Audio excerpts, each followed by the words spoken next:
Tangguh. Dewan Hakim yang terhormat, kita panggil Regu Putri dengan nomor urut SI 03 dengan judul syarah memperkuat spiritualitas menuju Indonesia tangguh.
Dewan Hakim yang arif lagi bijaksana, hadirin ma'asyiral muslimin rahimakumullah. Menurut Ibnu Sina, kemampuan berpikir yang dimiliki manusia memberikan mereka hubungan yang unik dengan Sang Pencipta. Hal demikian juga tertera di dalam buku Manusia Citra Ilahi karangan Yunasir Ali tentang perkembangan konsep insan kamil Ibnu Arabi oleh Al-Jili, mengungkapkan kekagumannya terhadap makhluk yang bernama manusia. Manusia adalah makhluk ciptaan Allah yang tercipta dari kesempurnaan, yang dilengkapi dengan akal pikiran, sehingga dengan akal pikiran inilah manusia mampu bertindak dengan tangkas, berpikir dengan cerdas, bekerja dengan tuntas. Lihatlah, alangkah indah ketika ia melangkah, alangkah cermat ketika ia berpikir, dalam bertindak syafa'at malaikat tanpa sayap. Ungkapan tersebut menggambarkan akan besarnya potensi sumber daya manusia, sekaligus memacu dan memicu kita untuk terus menunjukkan dan membuktikan potensi yang kita miliki. Oleh karena itu, pada kesempatan yang mulia ini, izinkan kami menyampaikan syarahan Al-Quran dengan tema memperkuat spiritualitas menuju Indonesia tangguh, sebagaimana Allah dalam Quran surah Al-Baqarah ayat 31 sebagai berikut.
Dalam kaidah usul fikih menyatakan al-aslu bil amri lil wujub. Pada dasarnya semua perintah merujuk kepada kewajiban. Jadi hadirin, wajib hukumnya bagi kita, kami, dan semua komponen bangsa ini untuk bekerja sesuai dengan kemampuan kita masing-masing. Hadirin, apabila bangsa Indonesia memiliki spiritualitas dan sumber daya manusia yang berkualitas, boleh jadi bangsa Indonesia menjadi bangsa yang sinergitas dan harmonis, sehingga mampu bersaing di era globalisasi, bahkan mampu menguasai peradaban dunia. Amin ya rabbal alamin. Dengan bukti yang kami muliakan, hadirin jamaah syarihil Quran yang kami banggakan, seluruh dunia dan juga negara kita tercinta ini, Indonesia, baru saja terlepas dari cengkraman virus corona yang mewabah dan menjadi pandemi kurang lebih selama 3 tahun. Alhamdulillah, kita bisa mengatasi permasalahan ini bersama-sama. Namun hadirin, bukan berarti semua permasalahan bangsa ini sudah selesai. Masih banyak permasalahan yang belum teratasi melanda bangsa ini. Mulai dari tingginya angka perceraian, meningkatnya angka pengangguran, tingginya harga pangan, kriminalitas merajalela, narkoba, perang suku, bahkan hina agama. Jika sudah seperti ini, apa yang harus kita lakukan untuk terus meningkatkan spiritualitas dan sumber daya manusia di era global ini? Sebagai jawabannya, mari kita renungkan firman Allah di dalam Al-Quran, surah Al-Jumu'ah ayat 10 sebagai berikut. فَإِذَا قُضِيَتِ الصَّلَاةُ فَانتَشِرُوا فِي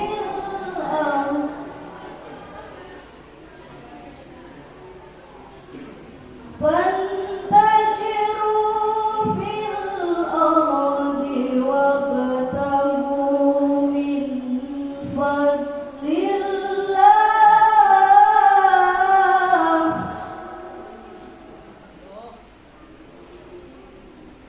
واذكروا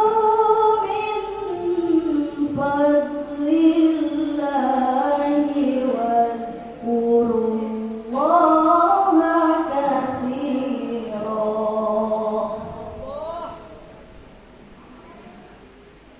واذكروا الله كثيرا لعلكم تفلحون.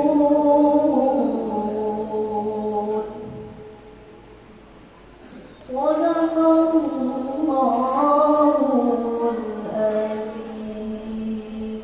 Apabila telah ditunaikan sholat, maka bertebaranlah kamu di muka bumi ini dan carilah karunia Allah, dan ingatlah Allah banyak-banyak supaya kamu beruntung. Maha benar Allah dengan segala firman-Nya. Dewan Hakim yang arif lagi bijaksana, hadirin ma'asyiral muslimin rahimakumullah. Firman Allah Subhanahu wa ta'ala tersebut sebagaimana diriwayatkan oleh Khalid Abdurrahman Al-Aqi di dalam bukunya yang berjudul Safwatul Bayanil Ma'anil Quran, menjelaskan إِذَا قُضِيَتِ الصَّلَاةُ فَافْرَغُوا لِتَشَرَّفُوا فِي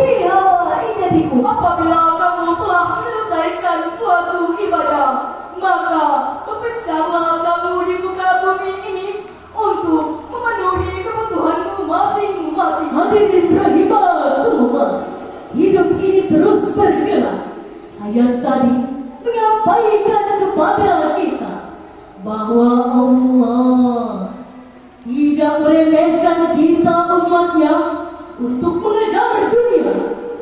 Oleh karena seorang muslim sejati adalah muslim yang mampu menyeimbang antara ibadah spiritual dan ibadah sosial. Indonesia harus menata diri dengan lebih banyak meneropong ke dalam, belajar dari sejarah perjuangan bangsa, kepemilikan potensi besar yang dianugerahkan Allah kepada bangsa ini. Maka potensi bangsa ini akan berdiri tegak dengan ikatan Bhinneka Tunggal Ika.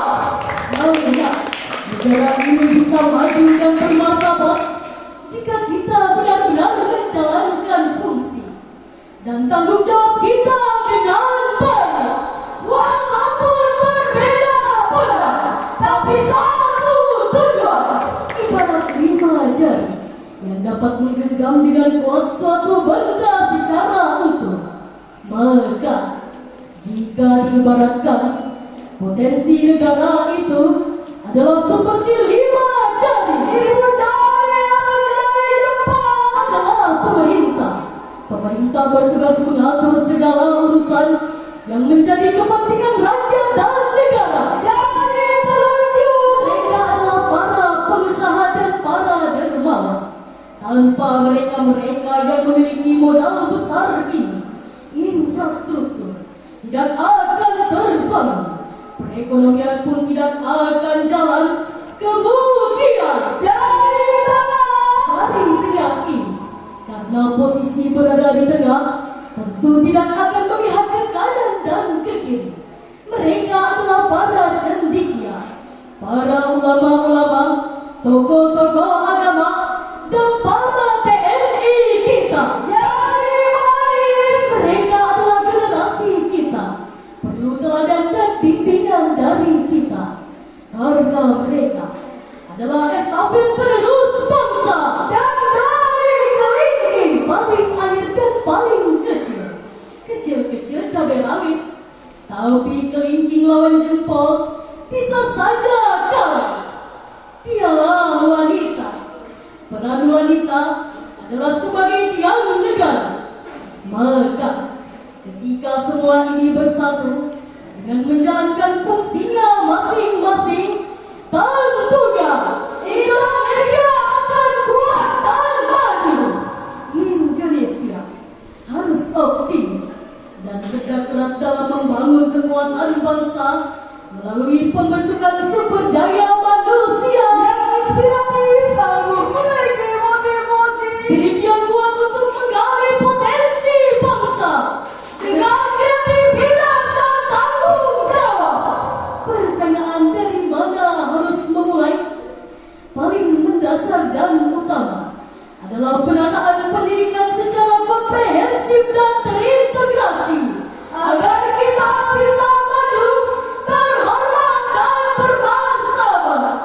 Ahmad Syauqi dalam syair Arabnya mengatakan, Inna malumahul ahlaku wa bakiyat, Faiduhum sahabat ahlakuhum sahabat. Maju dan mundurnya suatu negara tergantung pada akhlak bangsanya. Jika akhlaknya baik, maka bangsa dan negara akan maju. Namun jika akhlaknya buruk, maka bangsa dan negara akan hancur. Maka dari itu, hai umat Islam, para pemuda, hai bangsa Indonesia, bangkit dan bangkitlah. Mari bersama-sama mewujudkan spiritualitas, sumber daya manusia yang unggul, maju dan sejahtera. Dewan Hakim yang arif dan bijaksana, hadirin masyarakat muslimin rahimakumullah. Dengan demikian hadirin, dari uraian tadi dapat disimpulkan bahwa sumber daya manusia yang berkualitas memiliki peranan dan andil besar dalam memajukan bangsa, bahkan agama kita. Allah memberikan kebebasan kepada kita dalam nikmat yang telah Allah berikan haruslah disyukuri dan memanfaatkannya untuk menambah ketaatan hanya kepada Allah semata. Oleh karena itu, kami mengajak wahai saudara-saudari seiman dan setana air, Bangsa muda kita, bangsa masa depan kita. dengan giat beribadah, berusaha dan berkarya, serta jangan bermalas-malasan. Paham? Sebab hadirin, insan yang malas tidak akan pernah merasakan manisnya madu, melainkan akan tenggelam dalam pahitnya empedu. Oleh karena itu, Mari satukan persepsi, samakan visi dan misi untuk bangkit bekerja dan berkarya demi Indonesia tercinta. Demikian syarahan kami akhiri. Perkenankan maaf, mohon diberi Tuan Rambutan. wajahku Cukup sekian. dan thank you. Wabillahi taufiq wal hidayah.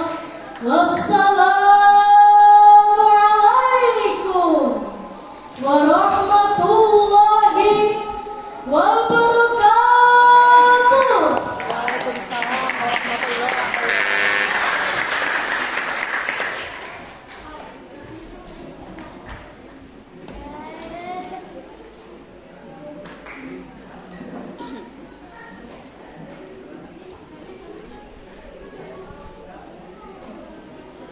Selanjutnya, kita panggil Regu Putra dengan nomor SK